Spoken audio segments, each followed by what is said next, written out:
میں نے امام حنیفہ سے ثابت کیا کہ امام حنیفہ کہتے ہیں کہ اہل شام ہم سے صرف اس لیے بغض رکھتے ہیں کہ ہمارا یہ عقیدہ ہے کہ اگر ہم حضرت علی کے دور میں ہوتے تو حضرت علی کے ساتھ مل کے حضرت معاویہ سے جنگ کرتے. اعوذ باللہ من الشیطان الرجیم. بسم اللہ الرحمن الرحیم. علی مرزا اپنے شاگردوں کو ہمیشہ سے ایسی باتیں اور ایسی کہانیاں کراتا آیا جس کو سننے کے بعد وہ لوگ بیچارے سوائے اس کے کہ اس کو مان لیں ان کے پاس کوئی چارہ نہیں ہوتا، کیونکہ ان کے پاس نالج نہیں ہے، وہ جانتے نہیں ہیں کہ حق سچ کیا ہے، اس لیے جھوٹ اور سچ کے درمیان فرق کر لینا ان کے لیے پاسبل ہی نہیں ہے. انجینئر محمد علی مرزا کے انہی دھوکوں، انہی دجل اور انہی فریب میں سے ایک بات یہ ہے کہ وہ امام ابو حنیفہ رحمہ اللہ کی طرف ایک کول منسوب کرتا ہے. کچھ عرصہ پہلے میری انسٹاگرام پر ایک صاحب سے بات ہوئی اور میں نے ان کو بتایا کہ علی مرزا یہ جتنی بھی باتیں کرتا ہے یہ ٹھیک نہیں ہے. تو اس نے کہا بھائی ہم تو امام ابو حنیفہ کے عقیدے پر ہیں. تو میں نے ان سے کہا کہ ان کا کیا عقیدہ تھا، تو اس نے یہ والا قول اسی طریقے سے نقل کیا جس طریقے سے علی مرزا کرتا ہے. اور جب ہم کہتے ہیں یہ لوگ تقلید کرتے ہیں تو ناراض ہو جاتے ہیں. وہ قول تھا کیا؟ وہ یہ تھا کہ ہمارا یہ عقیدہ ہے کہ امام ابو حنیفہ کہتے ہیں ہمارا یہ عقیدہ ہے کہ اگر ہم حضرت علی کے زمانے میں ہوتے تو معاویہ بن ابی سفیان رضی اللہ تعالیٰ عنہ کے خلاف حضرت علی رضی اللہ تعالیٰ عنہ کی حمایت میں قتال کرتے، جنگ لڑتے.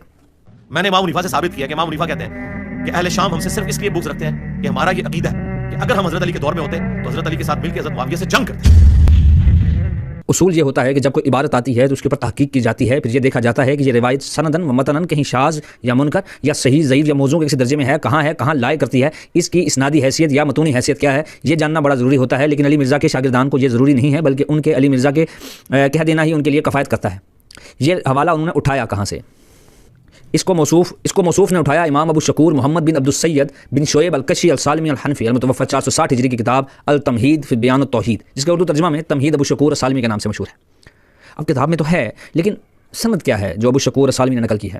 تو جو روایت ہے اس کی سند کوئی نہیں ہے اور بے سند روایات کی کوئی حیثیت نہیں ہوتی. علی مرزا نے اپنے ریسرچ پیپر 5B میں یہ بات بہت واضح لکھی ہے کہ جھوٹی بے سند روایات کے رد پر تو میرے بھائی خود کیوں بے سند روایتیں پیش کر کے اپنا منہ کالا کر رہے ہو، کیوں جھوٹی روایتیں پیش کرتے ہو؟ تو ہمارا سوال انجینئر محمد علی مرزا اور ان کے مقلدین سے ہے کہ اس کی سند تو ڈھونڈ کر دیں اور صحیح سند کے ساتھ اس کو امام ابو حنیفہ سے ثابت بھی کریں. مسئلہ یہ ہے اگر سند نہیں ہے تو پھر آپ کی بات قابل قبول نہیں ہو سکتی، آپ کا اپنا بھی یہی کلیہ ہے، ورنہ تو پھر بات ہی ختم ہو جاتی ہے. سند کے بغیر اگر باتیں قبول کرنی ہے تو پھر جو بندے کے دل میں جو آئے گا وہ کہتا جائے گا، آپ مانتے جائیں، آپ کے پاس اور کیا آپشن ہے. اچھا، انجینئر محمد علی مرزا نے دوسرا حوالہ دیا تھا کشف الآثار الشریفہ فی مناقب امام ابو حنیفہ سے. وہاں پر یہ مکمل سند موجود ہے، اسکرین پر چل رہی ہوگی.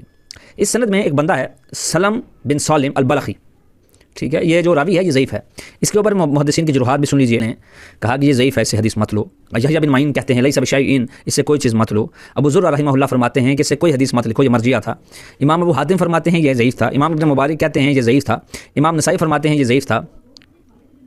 امام ابو داؤد فرماتے ہیں کہ اس سے کوئی چیز مت لو، یہ مرجیہ تھا. ابن سعد فرماتے ہیں یہ مرجیہ تھا اور ضعیف تھا، اس سے حدیث مت لو. امام سعدی فرماتے ہیں کہ یہ غیر سکہ ہے. امام جوزجانی فرماتے ہیں یہ غیر سکہ ہے. امام دارقطنی نے اس کو اپنی کتاب الضعفاء والمتروکین میں نقل کیا. امام عقیلی نے اس کو الضعفاء الکبیر میں نقل کر کے ضعیف کہا. امام ذہبی نے المغنی فی الضعفاء میں نقل کر کے اس کو ضعیف کہا. اس کے علاوہ امام ابن جوزی فرماتے ہیں کہ یہ حدیث صحیح نہیں ہے سالم بن سلم والی، کیونکہ اس سے امام یحییٰ بن معین فرماتے تھے کہ اس سے کوئی چیز نہ لو، اس لیے یہ حدیث صحیح نہیں ہے. امام خلیلی کہتے ہیں کہ اس حدیث کے ضعیف ہونے پر اجماع ہے. ابن حجر فرماتے ہیں کہ محدثین کا اس کی روایات کو نقل کرنے کے بارے میں بالکل سیدھا موقف ہے کہ یہ راوی ضعیف ہے اور اسے روایتیں نہیں لینی. امام سیوطی فرماتے تھے کہ یہ کذاب ہے، جھوٹا راوی ہے، انہوں نے اپنی الاحادیث الموضوعہ کے اندر سے حدیث کو نقل کیا. اب سوال یہ ہے کہ کیسا راوی ہے جس کے اوپر محدثین کرام کے اتنے زیادہ کلام ہیں اور اس سے انہوں نے ایک امام ابو حنیفہ کی طرف قول کو منسوب کیا ہے اور اس پر آپ کا عقیدہ ہے؟ یہ آپ کی جہالت کا نمونہ ہے. گدھے اس سے نہ آئے تو میرے بھائی اس کے اوپر آپ دلیل کھڑی کر رہے ہیں. کوئی خدا کا خوف کرنا چاہیے اپنے شاگردوں کو، تم کس راستے پر لگا رہے ہو. اور مقلدین کو بھی سوچنا چاہیے کہ علی مرزا کے منہ سے نکلنے والی ہر ایک چیز کو چاٹنا نہیں شروع ہو جانا چاہیے بلکہ اس کی تحقیق کر لینی چاہیے. ٹھیک ہے، تو یہ تو یہاں پر تو جو اس نے یہ کال پیش کیا تو اس کی تو یہاں پہ کام جو ہے اٹھا ہو چکا ہے. تو انشاءاللہ اگلی نشست میں پھر ملاقات ہوگی. دعاؤں میں یاد رکھیے گا. السلام علیکم ورحمۃ اللہ وبرکاتہ.